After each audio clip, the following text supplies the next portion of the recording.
Welcome into UGA Football Live with JC Shelton, where the dogs come to talk.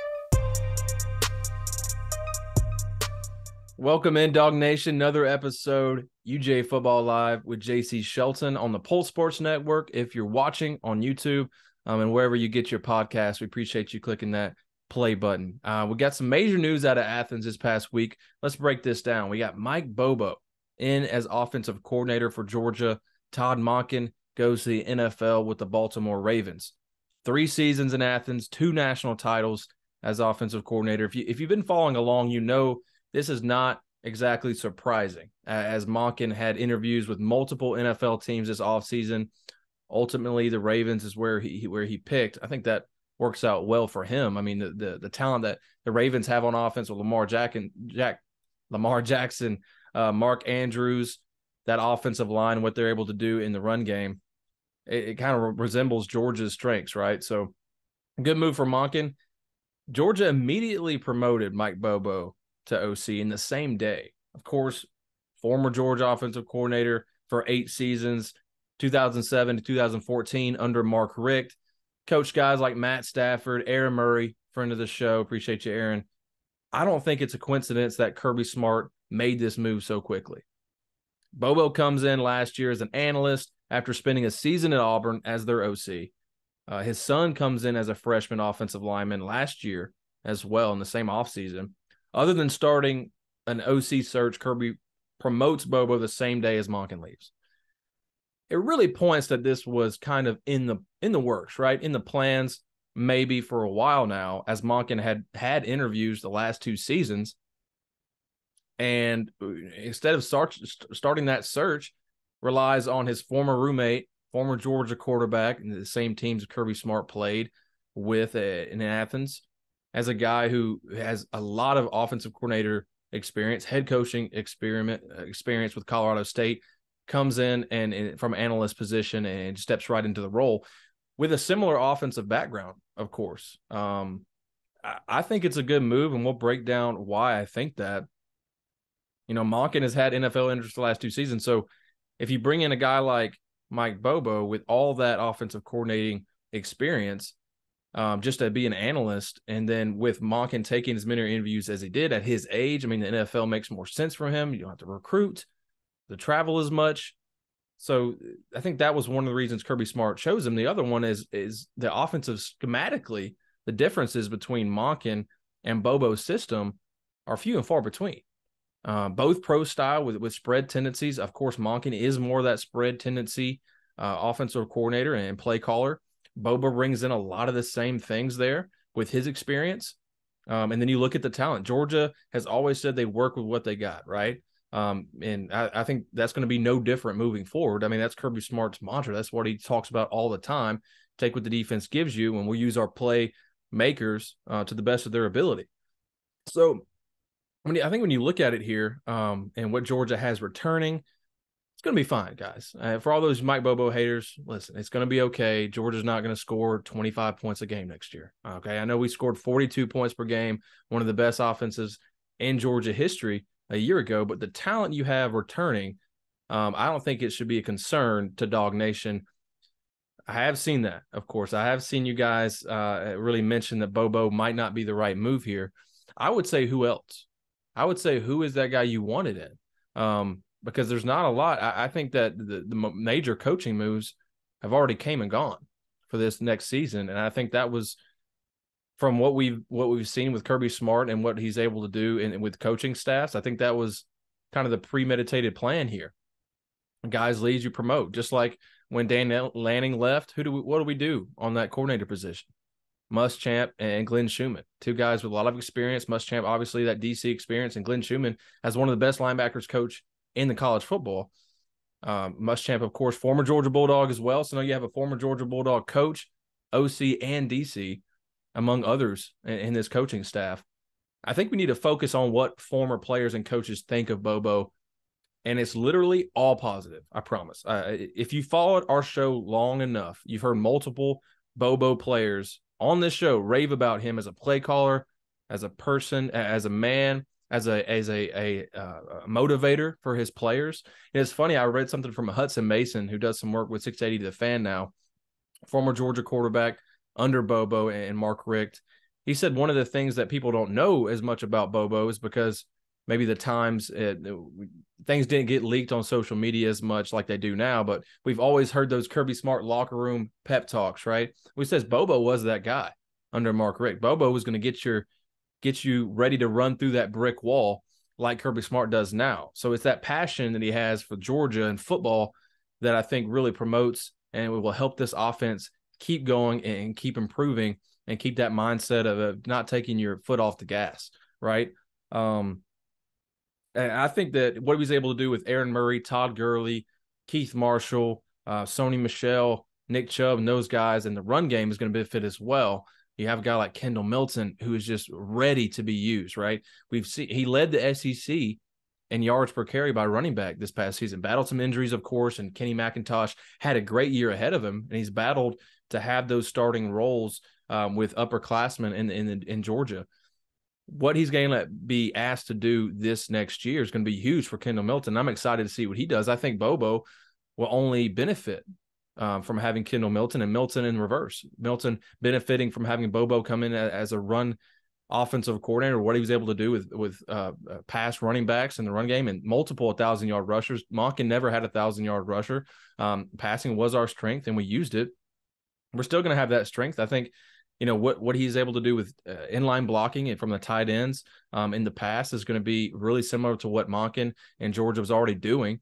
I think where the negative takes that I've seen on Bobo here from Dog Nation is kind of focusing on what he did with South Carolina and Auburn, right? He spent years as offensive coordinator for South Carolina, and then, of course, Auburn in 2021 before coming over to Georgia this past season. Absolutely bull to me to really bring up this experience as a comparison. Horrible. Offensive line coach Stacy Searles, here's an example. Stacy Searles comes back to Georgia last offseason, spent 3 seasons at North Carolina under Mack Brown. In 2021, North Carolina was ranked one of the last programs in the country in sacks allowed, right? Immediately the next season, comes to Georgia, 15-0, national championship, of course. O-line led by Searles, allowed 9 sacks the entire season, which was 3rd in the country, and the first 2 teams on that list only played 13 games. So what does that point to? Talent, elite coaching staffs around you. Compare that with Bobo and what he had on those teams with coaching and talent, major rebuilding stages for both of those programs at the time. It's not even close to what we have at Georgia right now. Both of those programs, not even close. And I think Georgia having those 6 returning starters on an offense that scored the 42 a game, almost 42 a game, including your top 2 receivers, along with your second and third leading rusher, plus an all-SEC center in Cedric Van Pran, both starting guards, and a tackle, Amarius Mims, with a lot of playing experience and starting experience due to injury this past season. On top of that, you have talent. You have 2 receivers that came in the transfer portal, and Dominic Lovett and Ra Thomas, who led their SEC teams in receiving last year. They're healthy. They're ready to contribute. What they're going to be able to add to this passing attack, especially with a new coordinator in here, a new quarterback, a lot of turnover there, and it's major turnover, right? Because you lose Stetson Bennett. Anytime you lose a quarterback, major questions. So we have to see how Carson Beck is going to deal with this. I expect him to win the job. I think that what we've seen from him, he adds the most reps at any other Georgia quarterback other than Stet over the last 2 seasons. He's played well when he's given those opportunities, but he hasn't been in pressure situations. He hasn't. He hasn't had to step in, win a game. He hasn't had to step in and convert a 3rd and long so you can get some points on the board before halftime. Anything like that, right? So we have to see how he responds to pressure. Does he step up like Stetson Bennett did? I've heard him talk about that. That's one thing that he learned from Stetson Bennett in his time backing him up. Can he do that on the field, right? Can that translate? We have to see that, and we'll learn that through spring ball and really ultimately in the season, right? We'll have to get in the SEC schedule and see if he can build that. I don't think that's something that just comes naturally. I think you have to build that, and I think that we are going to see if Georgia's able to play well and Carson Beck plays to his strengths, we're going to see that develop over the season, and hopefully by the postseason, Carson Beck has that confidence in himself and his team to be able to play under pressure well and make the plays when needed. But you have that talent returning on offense. And then on coaching, look at the coaching staff for Georgia on offense. Monken's the only guy that left there. You have Dale McGee coaching running backs, one of the best in the country as a recruiter as well. Also running the run game. He's run game coordinator. Along that same line, Brian McClendon, receiver coach, former Bulldog there, leads the passing game, coaching receivers. Todd Hartley, one of the best tight end coaches in the country as a recruiter, and what he's able to do in helping with the 12 personnel that Georgia has come to know in the last 2 seasons with Darnell Washington and Brock Bowers.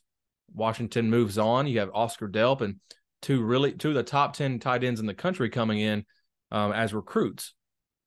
And then Stacey Searles, who I've already mentioned, has some returning starters there. Bobo will be able to delegate responsibilities and focus on calling plays, and coaching Carson Beck, Brock Vandegrift, and Gunnar Stockton. There isn't much from a basic schematic level, like I've said, that Bobo's done differently than Monken. And what I've been hearing is that the verbiage is not going to change between these two coordinators.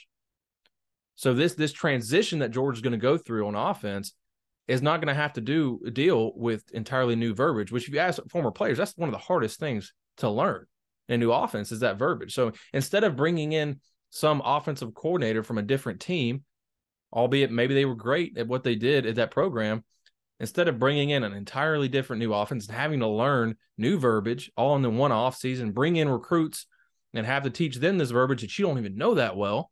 Instead of that, we have Bobo coming in, who's been familiar with the verbiage used as an analyst, obviously, and helping in game preparation this past season, and he knows this. So I think that is a very big thing that we need to realize and make sure that we're taking note of here when we're talking about this transition. A blocking scheme on the same lines is very similar, utilizing tight ends, and like I already said about Kendall Milton in this run game, I think it will be bolstered here. I'm excited to see what this run game can do. And then the talent there we already mentioned on offense as far as the receivers go. So I'm not saying this offense is going to look the exact same. That's not what I'm saying. But the blueprint is there. And like I said, the verb is not changing.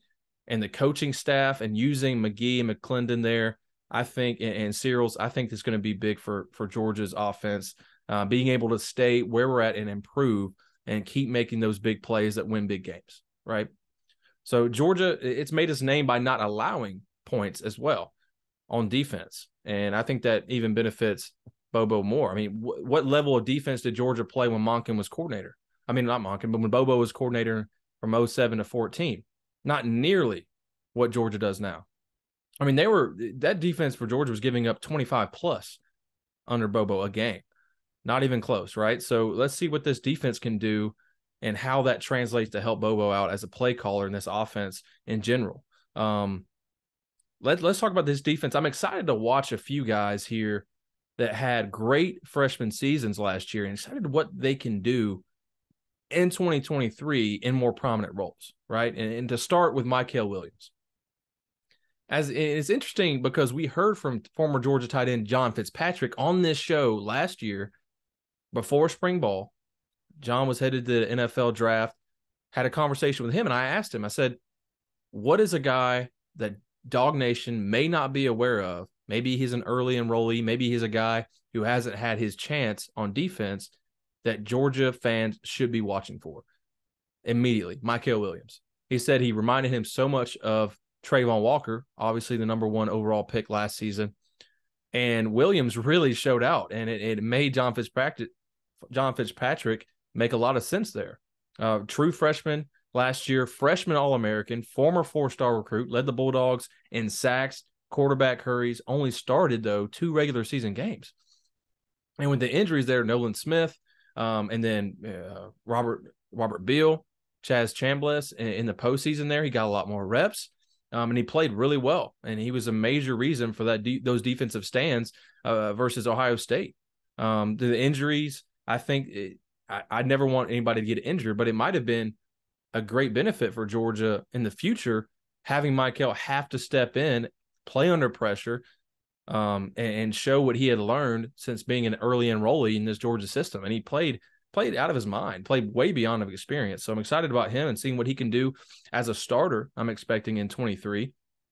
So him and Chaz Chambliss and Tramel Walthour are going to have to step up on the edge. Malachi Starks, huge season, right? Also a freshman All-American. He's a guy I'm really excited to watch. We have Christopher Smith, All-American, senior. He's moving on to the NFL draft.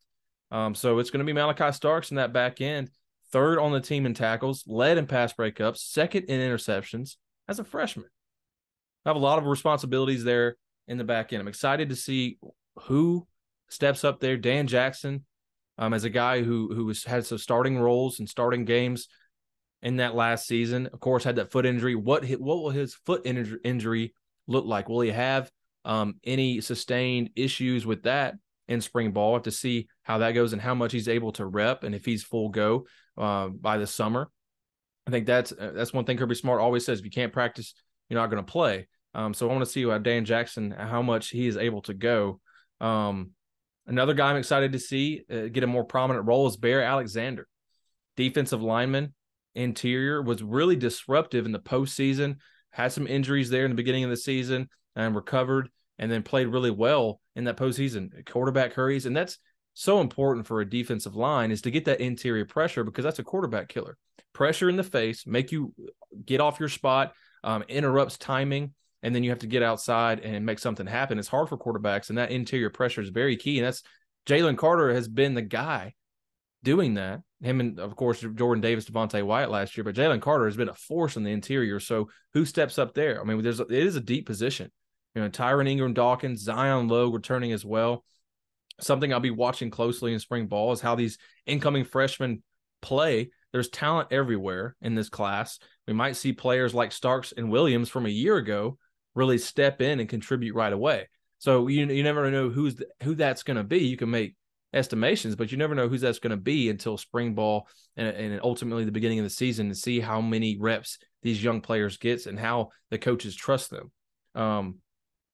G-Day is scheduled for April 15th. Spring practice will start the week of March 14th. So right around the corner. Next up, NFL Combine. Georgia has 12 invites there. So be on the lookout for coverage from Indianapolis starting February 28th. And speaking of NFL, I want to add this in before we get out. You know, Stetson Bennett, I read his draft profile via NFL.com this past week. Interesting to me is the size comparison, right? Because we knew that was the supposed one of the weaknesses of Stetson Bennett's draft profile and draft hopes here as we head to the 23 NFL draft. Bryce Young and his size are really comparable to Stetson Bennett. And that's interesting to me because you don't hear as much about Bryce Young's size and the issues there, because he's been able to do as a quarterback at college and Alabama and at that level. I'm not saying he's not a great passer. He is. He's shown that. But if you're going to bring up Stetson Bennett's size as a major weakness, and it should be Bryce Young's as well. And I saw an NFL mock draft, I think it was from NFL Network, that had the Colts trading up to take Bryce Young at number 1. So I'm interested to see what Bryce Young is measured at. I mean, Stetson Bennett's 5'11". That's what he's listed at. What will he be measured at? And then Bryce Young, I think he's every bit of 5'10", from what I'm hearing from Alabama hopeful. And I don't think that's going to bode well for Bryce Young. How does that compare? How do these guys perform in the NFL Combine? That's what I want to see. I want to see how Stetson Bennett's able to show that arm. There are some strengths, and some strengths are there for Stetson Bennett's legs, of course. He's very fast when he decides to tuck the ball, elusive with his feet in the pocket as well, throws receivers open,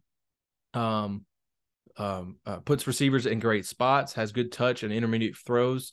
One of the big strengths that NFL.com outlined was his ability to play in pressure situations. What I was talking about earlier with Carson Beck having to do, Stetson Bennett was really, really good at that, playing well in big games, not hurting your team in those big games, and playing well under pressure.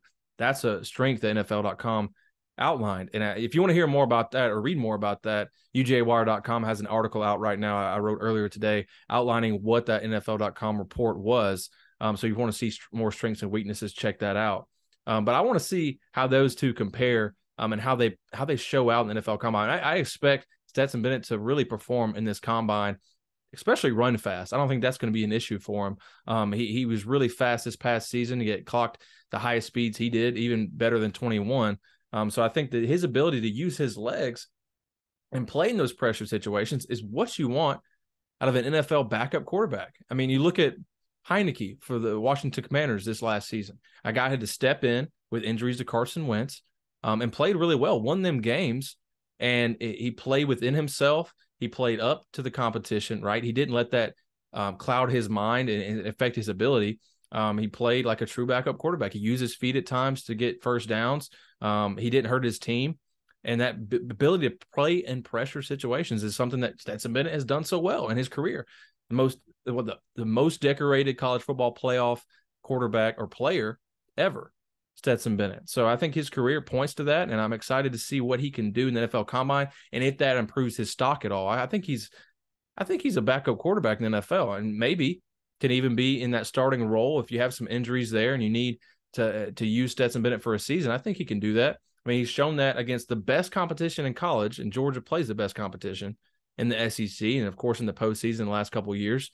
And he's played only great in those games. So let's see what happens here. I'm excited to watch this combine for these guys.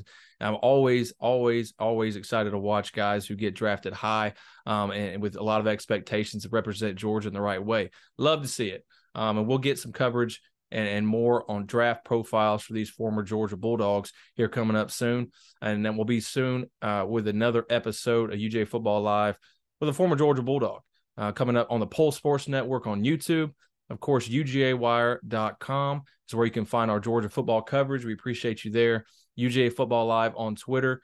I'm at JC_Shelton_ on Twitter. Let me know what you think of the show. Let me know what you think about this Bobo hire and Stetson Bennett's profile and what you see as a prospective NFL quarterback. And we'll see you later. Go Dogs.